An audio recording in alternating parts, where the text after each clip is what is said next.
जय छठी मैया। आप सभी भक्तजनों को हल षष्ठी की ढेर सारी शुभकामनाएं। दोस्तों, आज की इस वीडियो में हम जानेंगे कि हल षष्ठी व्रत इस बार कब किया जाएगा, साथ ही हल षष्ठी व्रत में पूजा की विधि क्या है, शुभ मुहूर्त क्या है और व्रत के नियम क्या है, व्रत में क्या खाना चाहिए, क्या नहीं खाना चाहिए, हल षष्ठी व्रत वाले दिन किन चीजों का सेवन करना चाहिए, किन चीजों का सेवन नहीं करना चाहिए, कहाँ जाना चाहिए, कहाँ नहीं जाना चाहिए, ये सारी जानकारी आज की इस वीडियो में हम बताएंगे। साथ ही आज की इस वीडियो में हम बताएंगे कि हल षष्ठी में पूजा व्रत की विधि क्या है। तो चलिए वीडियो को स्टार्ट करते हैं और जानते हैं हल षष्ठी व्रत से जुड़ी कुछ महत्वपूर्ण जानकारियों को। दोस्तों, भाद्रपद मास की षष्ठी तिथि को हल षष्ठी तिथि का व्रत किया जाता है। इस बार यह शुभ तिथि 14 अगस्त दिन बृहस्पतिवार को पड़ रही है। इस बार हल षष्ठी तिथि के दिन त्रिपुष्कर योग, रवि योग और सर्वार्थ सिद्धि जैसे कई शुभ योग भी बन रहे हैं, जिससे इसका महत्व काफी बढ़ जाता है। तो आइए जानते हैं भाद्रपद मास की षष्ठी तिथि के बारे में। दोस्तों, कल यानी 14 अगस्त को हल षष्ठी तिथि का व्रत किया जाएगा। पंचांग के अनुसार भाद्रपद मास के कृष्ण पक्ष की षष्ठी तिथि को भगवान कृष्ण के बड़े भाई श्री बलराम जी का जन्म हुआ था। बलराम का प्रधान शस्त्र हल तथा मसूल है। इसी वजह से बलराम जी को हलधर भी कहा जाता है। उन्हीं के नाम पर इस त्योहार का नाम हल षष्ठी पड़ा। भारत के कुछ राज्यों में इस पर्व को ललई छठ के नाम से भी जाना जाता है। बलराम जी को बल बहुत प्रिय है, इसलिए इस दिन हल की पूजा की जाती है। धार्मिक मान्यताओं के अनुसार महिलाएं यह व्रत संतान प्राप्ति और संतान की लंबी उम्र के लिए करते हैं। आइए जानते हैं हल षष्ठी तिथि और व्रत की पूजा विधि और लाभ के बारे में। दोस्तों, हल षष्ठी तिथि इस बार 14 अगस्त को किया जाएगा। षष्ठी तिथि को बलराम जी का और अष्टमी तिथि को भगवान कृष्ण जी का जन्मोत्सव मनाया जाता है। बलराम जी को शेषनाग का अवतार माना जाता है। इस तिथि का व्रत करने से संतान के जीवन में चल रहे सभी कष्ट दूर होते हैं और जीवन में सुख समृद्धि की प्राप्ति होती है। मान्यता है कि इस तिथि का व्रत करने से संतान दीर्घायु होती है और बलराम जी का आशीर्वाद भी प्राप्त होता है। हल षष्ठी के दिन महिलाओं को महुआ की दातून और महुआ खाने का विधान बताया जाता है। हल षष्ठी तिथि पर कई शुभ योग भी बन रहे हैं, जिससे इस दिन का महत्व भी काफी बढ़ गया है। इस दिन त्रिपुष्कर योग, रवि योग और सर्वार्थ सिद्धि नामक शुभ योग बन रहा है, जिससे इस बार पहली बार हल ललई छठ का व्रत करने वाली महिलाओं के लिए काफी शुभ संयोग है। दोस्तों, आपको बता दें कि हल षष्ठी व्रत में किन चीज़ों को खाना चाहिए, किन चीज़ों को नहीं। अगर हम बात करें हर छठ पूजा की, तो सुबह 11 बजे से दोपहर 1 बजे तक करना शुभ रहेगा।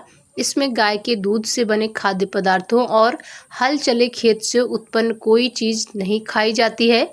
सिर्फ तालाब में पैदा हुई चीज़ें ही खाई जाती हैं। महिलाएं अपने घर के आंगन में झरबेरी, फलास, ढाक, कुश, काशी की टहनी लगाकर पूजन करती हैं और 7 अनाजों को मिलाकर बनाया हुआ सतंजा और दही, तिन्नी के चावल चढ़ाकर षष्ठी माता की पूजा करती हैं और कथा सुनती हैं। दोस्तों, अब आइए जानते हैं हल षष्ठी व्रत की विधि क्या है।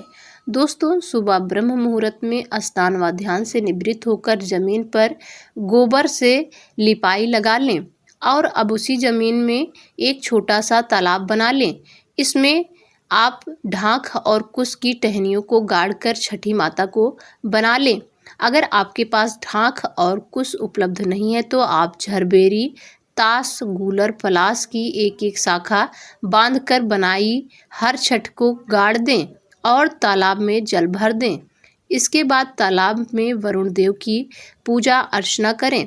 साथ ही इस दिन भगवान गणेश, माता पार्वती के साथ छठ माता की पूजा की जाती है। पूजा में सतंजा यानी 7 तरह के अनाज, चना, जौ, गेहूं, धान, अरहर, मक्का और मूंग चढ़ाने के बाद हरी कजरिया, होली की राख, धूल भुने हुए चने को हो रहा तथा जौ की बालें चढ़ाएं। पूजा स्थल पर बच्चों के खिलौने रखें और जल से भरा हुआ कलश भी रखें।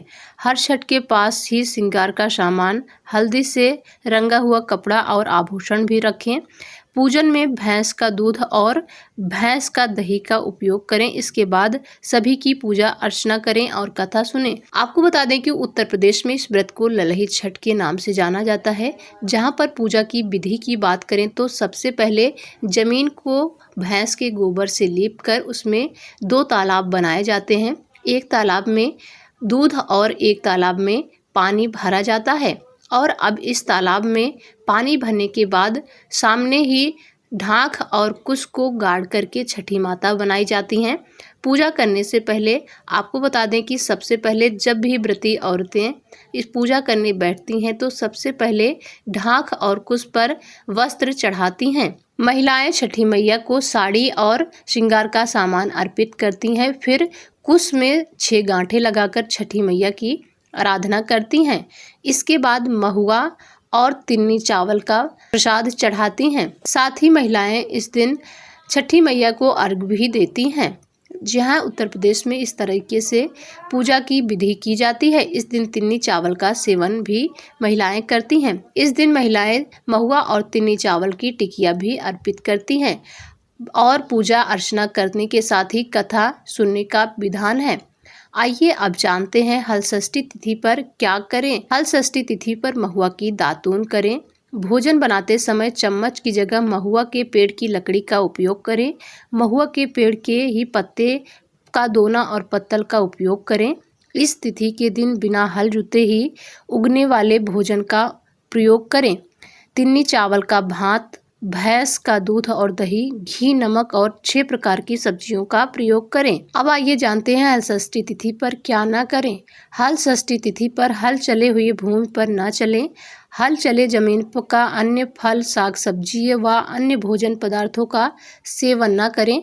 तामसिक भोजन जैसे प्याज, लहसुन का प्रयोग न करें। गाय के दूध, दही और घी का प्रयोग न करें। बच्चों व बड़ों का अनादर न करें। ये थी हल षष्ठी पूजा की व्रत विधि से जुड़ी कुछ महत्वपूर्ण नियम। वीडियो में दी गई जानकारी अगर आपको पसंद आई हो तो वीडियो को लाइक करें।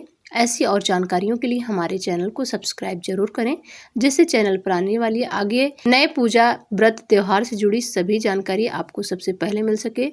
मिलते हैं नई वीडियो में, तब तक के लिए जय छठी मैया। आप सभी को छठी पर्व की हार्दिक शुभकामनाएं।